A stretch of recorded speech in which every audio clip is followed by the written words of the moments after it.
So what's up mga kabaterya and welcome to another vlog. So ngayon umpisahan na natin yung pag-install natin ng brakes, no?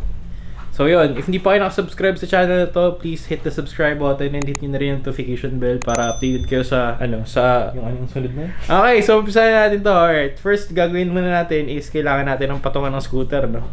So yung naisip ko, yung mga pro sa ibang bansa, ginagamit nila is office chair, tas walang sandalan. Tas doon nila pinapatong yung scooter para madaling ma-maneuver and maikot-ikot siya if kailangan siyang paikutin. Okay, so tatanggalin ko muna tong sandalan, no, para tuloy-tuloy tayo. Okay. So wait lang.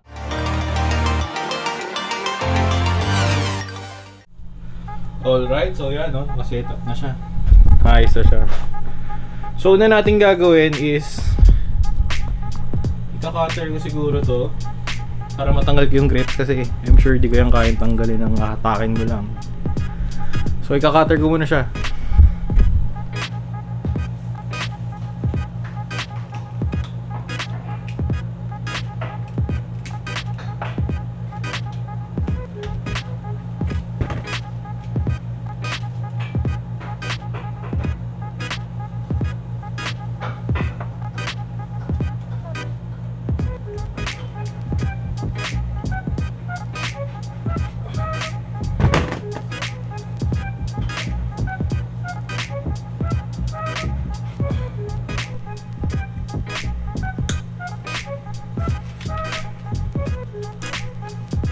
Alright, so next we're gonna cut the brake lines, na. Yung gagamitin natin itong tali na to as guide kasi mahirap yan suksok dito sa tube. So ito yung magsaserve na guide para sa install natin ng brake lines later. Ito na. Tara sirain natin. So if merong mas maayos na paraan ito, huwag nyo yung judge yan. This is going to be my first time na magbaklas ng brakes and mag-install ng brakes. So, sorry na. Okay, so natanggal na natin yung isang brake. Ito namang isa.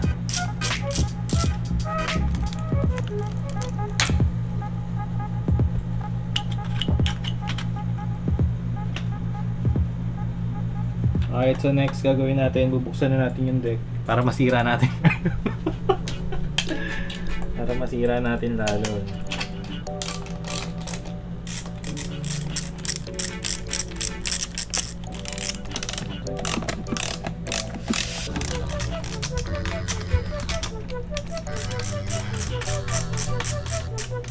Alright, so ito na, matatanggal na natin yung deck. Buksan ko na lahat ng screws.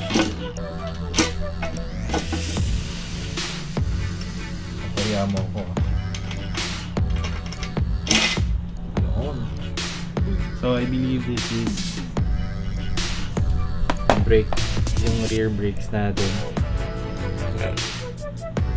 I-disconnect ko muna yung i-disconnect ko muna yung rear. Bale, ito yung rear niya, rear power lines niya para mapaikot yung rear hubs. Kasi ito yung front, obviously.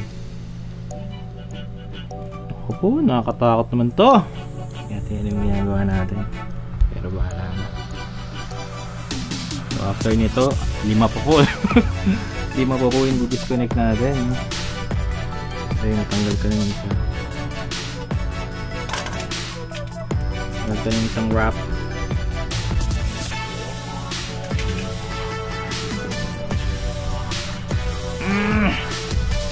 Ayan, disconnect na natin yung isa. So, pwede mo mong tandaan na yung blue is nasa green. Ba't kasi ganun, no? Yung blue nasa green. Tama ba? Bakit yung isa parang di namang ganun? Yellow, yellow. Black, black. Blue, blue. Green. Green. Ito lang talaga yung naiba. So, yan. Sa rear. Iba siya. Green, blue, blue, green, yellow, yellow.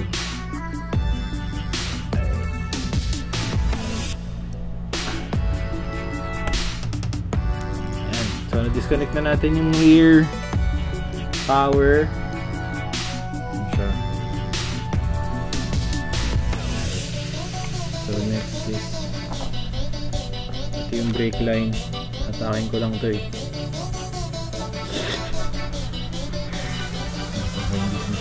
Ayan, so dito na papasok yung tali natin.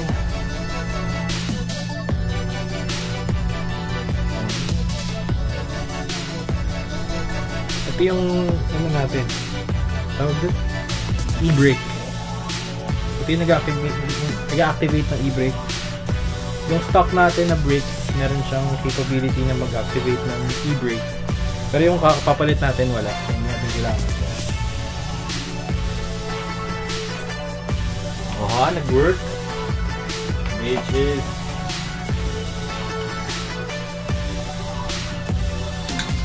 So, yung walang napansin, no? Na meron palang secret password dito sa likod. Para madali natin siyang mahatak. Para makakuha ko yung screws doon, kailangan ko tanggalin yung gulong. Para pag ginanong ko siya, madali siyang makuha ng screwdriver. Tatanggalin na natin tong gulong.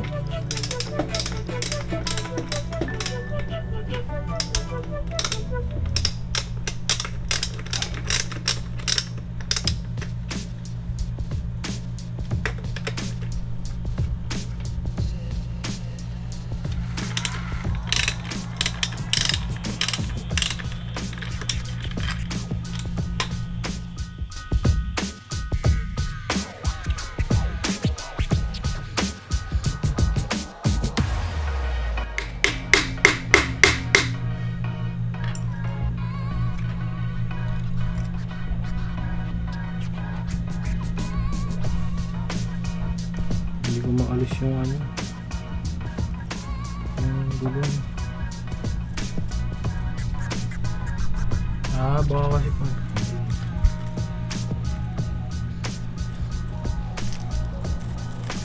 bakit huminto sa kanya?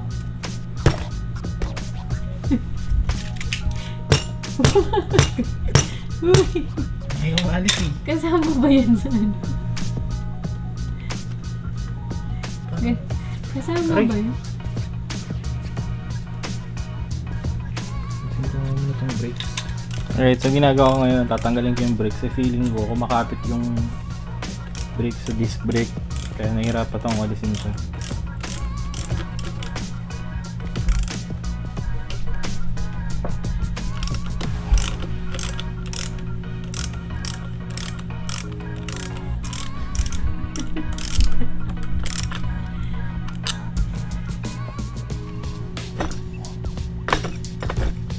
Tanggal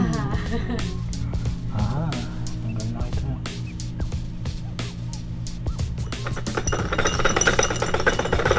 Give me,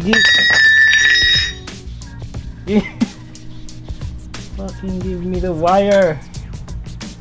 Why don't you give me yan? Okay, tanggal ka na siya. Finally! At pala, tinanggal ko muna yung disc brake, no? Yun lang pala yung solution dun. Tanggal na natin yung gulong.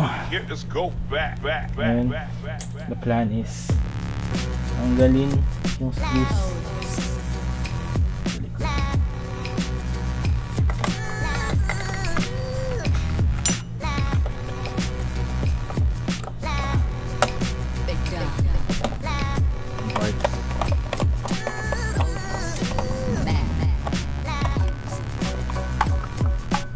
Why aren't you falling up?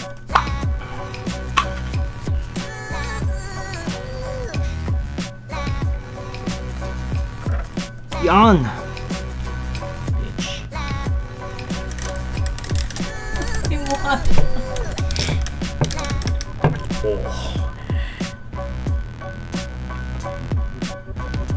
Alright, so matatanggal na natin yung ano niya, yung gulong niya kasi maluwag na. Sana. Isa-isa. Yellow mo. One down. Okay.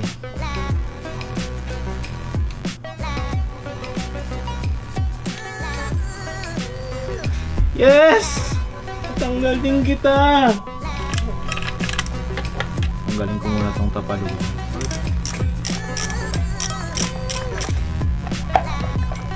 Tada!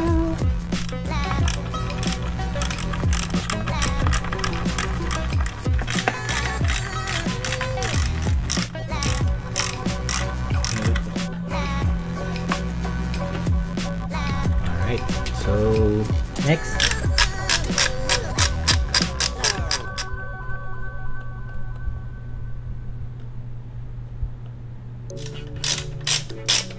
So, kailangan nating tanggalin yung gulong para makabitan natin ang bagong rotors.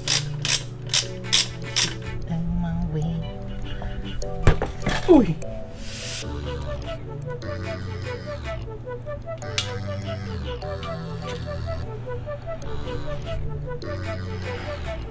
So, next step is kakabit na natin yung mga rotors and adapters. Tapos stop. Change pad.